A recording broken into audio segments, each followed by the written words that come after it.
Hello, this is Greg Stookey, and welcome to another Insights Now Webinars Now presentation. We're glad to have you with us today. Today's topic is clean label enthusiasts around the world, and we're going to be following a global review of the clean living phenomenon. All right, so I'm Greg Stookey. I'm Chief Research Officer at Insights Now. At Insights Now, we're excited to be helping people with their innovation challenges. We're helping people discover new insights into human behavior and why products succeed. And we want to help you get to market faster with greater success. And by doing that, we want you to study people's behavior. We want you to understand what makes them tick, what insights are really driving them forward. Now, with this webinar, we'd love for you to participate with us. There is a chat feature. There is a question feature on the side. Go ahead and type in any questions as you have as we go through the webinar today, and I will answer them at the end. The clean living phenomenon. This is really continuing to grow. We get asked a lot, hey, is this starting to fade? Is it plateauing?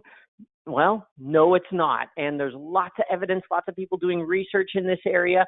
Euromonitor just published a number that says in 2020, sales of clean label food products is expected to be 180 billion worldwide. Mordor Intelligence published that ingredient sales, so this is in sales of the ingredients, are projected to grow 6.75% annually to 51.1 billion by 2024. And they identified the fastest growing markets as Asia and South America. So really exciting information that says that this category is continuing to grow and is expected to grow in the future as well. Because of that, we ran a global study, a global survey of the clean living phenomena. So we studied 1,388 primary shoppers in 10 different countries. We did that in October of 2019. And we covered a wide variety of topics, clean living behaviors, specifically so that we can identify that group that are clean label enthusiasts, those people who are really the ones driving this movement forward on a global basis. We wanted to understand what's the difference around the world? What percentage of the different populations are clean label enthusiasts are driving this population? We also looked at trust and information sources, at different types of claims, food claims, product claims that are being made and what drives people's choices. Sustainability is a topic. We also studied a little bit more on plant-based alternatives. So today I'm going to give you a quick review, a quick highlight of each of these different topics and talk about what we're learning just at the surface right now. All right, the 10 countries. So we included the Canada, USA, Mexico, Brazil, UK, Germany, France, Turkey, India, and China as our 10 countries. We chose these because they did represent major markets, markets where we know that ingredient sales are growing really quickly, or at least at a moderate pace, as well as these were the locations that were the most requested by our clean label enthusiast subscribers. Because our subscriber base right now is focused on USA, and there's all been a lot of ask about different countries around the world and what that's entailing. So these are the countries that were the most requested, and we included in our study. So the first thing we're going to talk about today is clean living behaviors.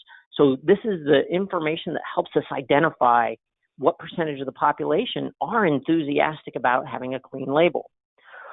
Well, before we get to that percentage, one of the things that's important to note is that ingredients matter to people. And regardless of whether you're a clean label enthusiast or not, or whether you're engaged in that, 93% of the people say that their food choices are impacted by the ingredients. So only 7% of primary shoppers are saying, I eat whatever I want, whatever I'm in the mood for. I don't really worry about ingredients. But there is an explosion right now of clean label enthusiasts. It's been going on for quite a while. The numbers continue to rise every time we look at it. So clean label enthusiasts, let's get a little bit better sense of who they are. They're defined, and we defined them because of their behaviors, specifically because These are people for whom ingredients matter and it affects directly what they buy. They're concerned that there's too many chemicals in food, and because of that, they're actively reading the list of ingredients before they try products that they haven't bought before. So they want to get to know brands. If you're a new product on the market, they're going to look at the ingredients list. Now, they're not going to look at every ingredient list all the time, but they are going to look at those ones, especially when they're picking up a product they haven't seen before. They're also going to have behaviors specifically around looking online and around with their friends and doctors about ingredients in general. So they're looking up information. They're curious. They're following through. Again, behaviors related to clean ingredients. And then they're going to specifically avoid buying brands if they hear that that brand is using chemicals or artificial ingredients or anything they determine to themselves is, quote, unhealthy. So let's look at some numbers. We were actually really surprised when these numbers came in. I mean, we maybe shouldn't have been, but that's what insights are about, right? A little bit of a surprise. What we see is Canada, US, and then the Europe core, UK, Germany, and France all sit about the same spot, just a little bit below 30% or right around 30%, a little lower in terms of the percentage of the population that are clean label enthusiasts. But Mexico, Brazil, Turkey, India, and China are all nearly double that. Turkey is the top at 65% of their population are clean label enthusiasts. So there are definitely some global regional consistencies that we see in terms of the populations. And that indicates that there's a lot of cultural requirements and cultural local governmental elements that are probably at play in determining that. All right, so let's look at compare and contrast a little bit the countries with higher clean label enthusiasts and lower percentage of clean label enthusiasts. One of the things we see is that the age of the clean label enthusiast skews younger in those countries where there's a much higher percent. And this shouldn't surprise us too much because those countries also have a distribution that's more towards the millennials and less towards the boomers categories. So this makes a lot of sense to us and is, I think, in line with what we would expect. Similarly, against that, clean label enthusiasts in those countries with higher percentages have larger households as well. And that's also indicative of those cultures, but also interesting because the more people that you have in a household, right, the more product that you're buying. So clean label enthusiasts, when you have higher percentages of them and they have larger households, they're actually buying more total amount of product as well. Income plays a little bit of a role. Some countries more than others. In 4 of the 10 countries, there was a strong skew like we see here with the Canadian data, where there's a skew towards clean label enthusiasts being slightly more affluent or having a higher annual income than in those countries where, or than in other countries, or where versus the non-clean label enthusiasts. Gender pretty much a non-issue as far as like it's stable across all the different countries, except in Turkey, where we do see a slight skew where there's a little higher percentage of females that are clean label enthusiasts versus the clean label that are not clean label enthusiasts. Now, some of the reasons why we think Turkey may be so high, it's the highest, 65, 2/3 of the population are clean label enthusiasts. So why could that be? Well, there's a few things that are going on in Turkey that are a little bit unique that we think certainly are playing a contributing factor. One of those things is that back in 2013, they put a much stronger ban on synthetic colors. So it was really heavily regulated. So all the companies were making this really quick switch to natural colors. So it's been in the news for quite a while in Turkey, and they're have seen a lot of switch towards natural colors. And then this year, there was a big push to publish a new food codex in Turkey. And during that, they did some things in the marketing area that has changed quite a bit how consumers buy or what they see on packages when they buy. So they banned the word real, genuine, anything that's misleading. They also eliminated the use of the absence of ingredients. So they can't say no MSG, no high fructose corn syrup. It's not allowed on the packaging anymore. So because of that, it's forcing a lot more people to be curious about the ingredients. They're now, instead of being able to see a claim on the front, they have to go to the back or to the side panels to be able to see that information. So they have to take a little more time to study what they're eating in order to understand what's there. So those things are changing behaviors, and that's why we believe we're seeing such a high percentage in Turkey. So let's take a look at the next category, trust of information sources in clean label enthusiasts around the world. This one was really fascinating to me. Clean label enthusiasts who say they trust today's food system. And we knew in the U.S. that only less than a third of the population said that they trusted today's food system. But interestingly enough, in India, in China, in Brazil, these are three countries where there is a high amount of clean label enthusiasts. There's actually really pretty good trust in the food system there compared to some of the other countries like Germany, all the way down at only 16%. So there's definitely some work we can do as scientists in this field, as people who work within the food system, to help encourage and improve trust today in our food system, but definitely different country to country. Some of the reasons this might be happening, if you take a look, for instance, at India, a lot of trust. Well, what's happening in India that might be helping us understand why that is? Well, typically, we expect that the trust is a lot about what people hear, especially what people are talking about from a government standpoint. This month, India came very close to banning single-use plastics.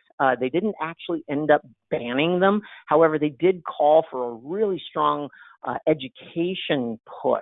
And so that got all these advocacy groups really putting a lot more information in there, like this quote about really creating fear that your packaging is going to leach toxins into your food and you're going to get sick and get cancer, et cetera, so forth. So a lot of people, much more heightened awareness, and we create that level of heightened awareness, you create a lot more scrutiny and certainly changes the behavior.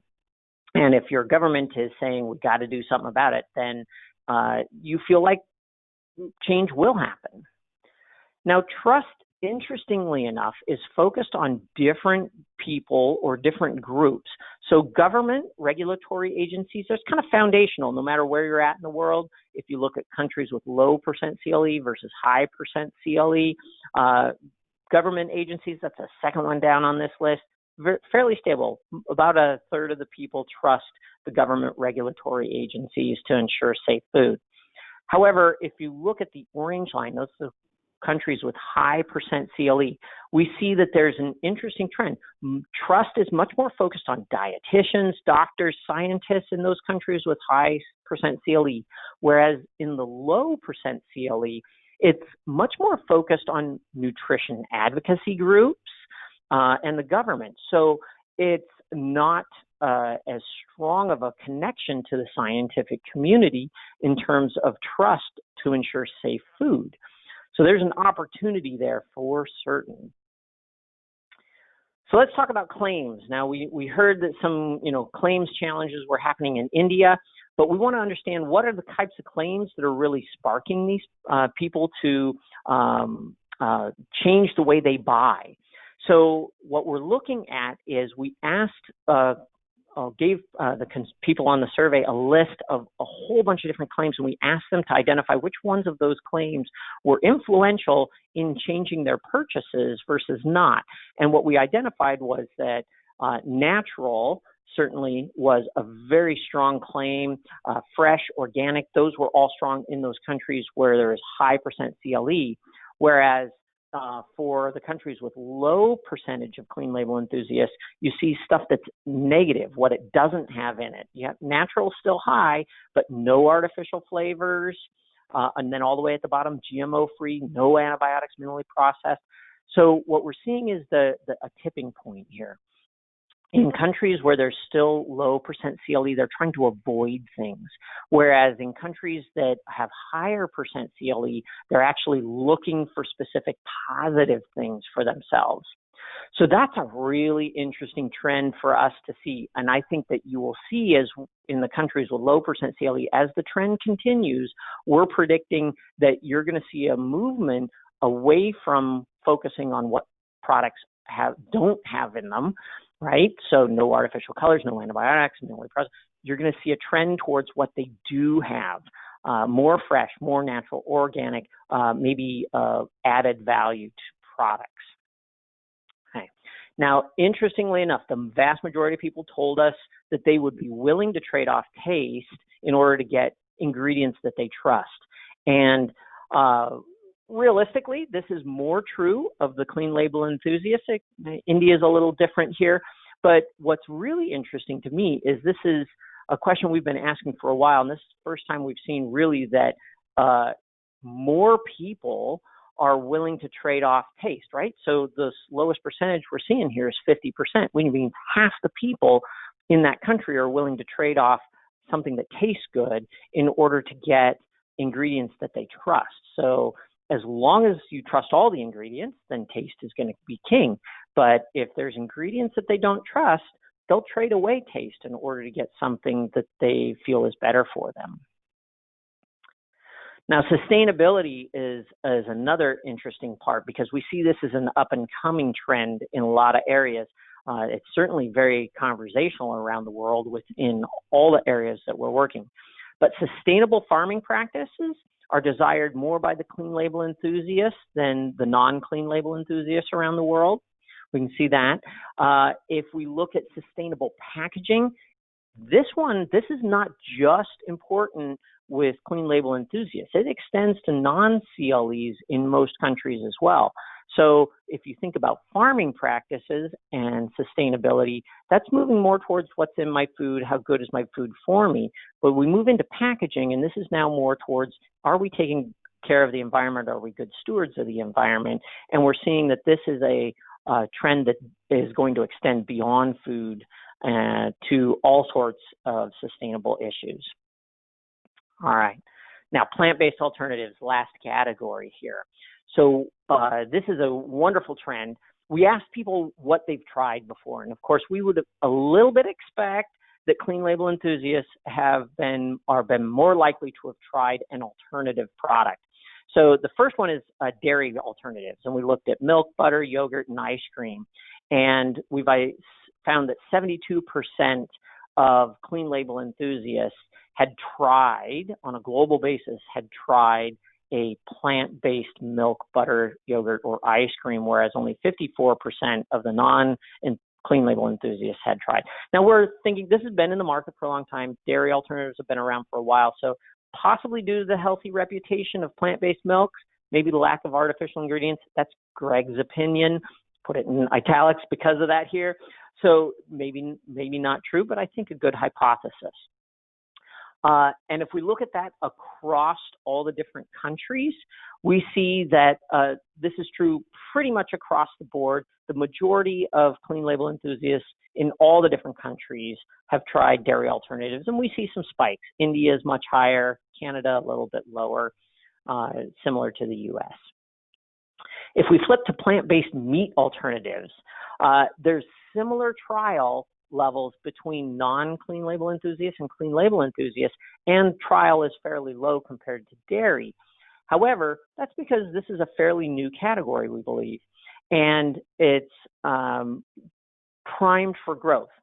We did a webinar a couple of months ago on this topic, and we identified that this is actually a faster growing area than the milk-based alternatives. So we do expect these numbers to creep up not creep, but move up pretty quickly compared to the dairy space as well. And if we look at this number around the world, we see that the UK is by far the lowest at only 23% of clean label enthusiasts who've tried plant-based beef, chicken, or seafood, and most of the other countries hovering in the 40-ish percent, high 40% range. All right, so that is a quick review of the clean label enthusiast. It is a global phenomenon. We're seeing it around the world, and we're seeing it growing faster than in the upper North America and European countries. So we've got a couple of quick reviews here.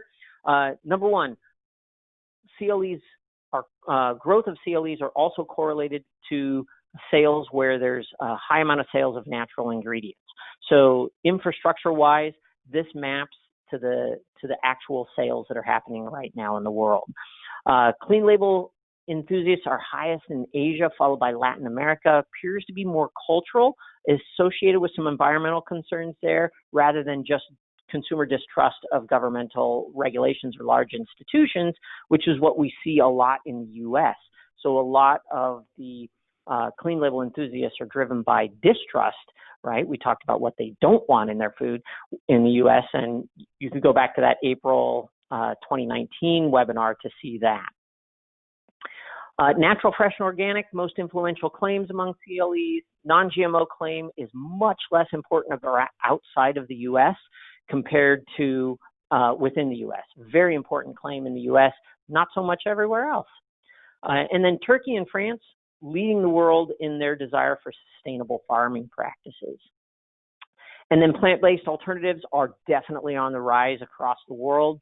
Plant-based dairy use is really high, but lower in the U.S. and Canada. Plant-based meat alternatives are lagging dairy, but they're really a more recent introduction. And the EU and Canada are the lowest in plant-based meats among CLEs, which means that meat replacements may be lagging in those categories, which is either means that they're going to pop a little bit faster than other countries, or people are working around some regulations and availabilities. All right, so we are going to put a lot of this information, a lot of the detailed information together. Going to start writing that report here this next week, and we're going to have that detailed report available come December. And this is going to provide a country by country specific insights and more statistics. It's going to go all through the categories we did today, which are clean living behaviors, trust, information sources, claims, sustainability, and some plant-based alternative information. All right, time for questions. So if you have time, go ahead and open up that chat window, open up that question box, type in any questions that you have, and I will try and answer them now. All right, our first one, can I go back to look at the world map? Sure, let me go to that. Okay, so as you can see here, yes, absolutely, we've got European and Canada, US, much lower than all the rest of the countries. And do we have any data on Japan? No, we don't have data on Japan yet. Just these 10 countries. That is a great question, though. If you're interested, give me a ring. Have not collected that information at this point, though. All right, next question.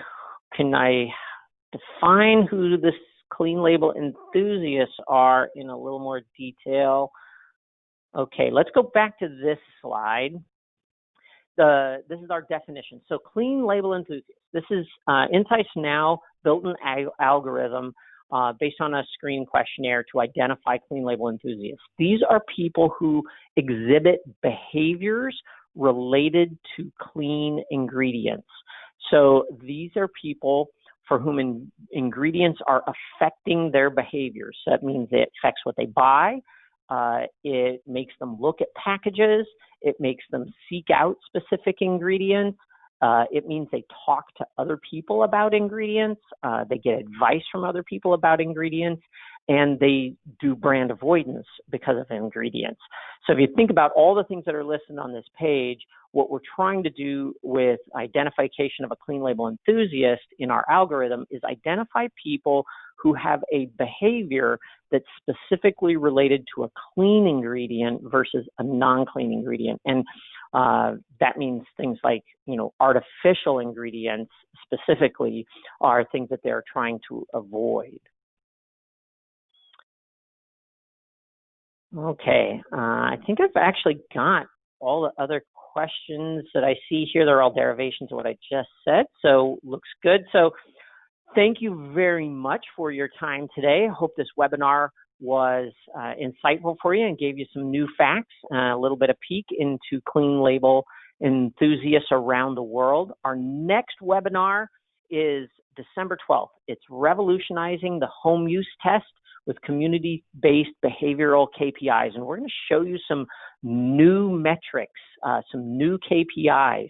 So if you are interested in that and are doing any sort of product trial work or know people who are, let them know about this webinar, and we will see you on December 12th.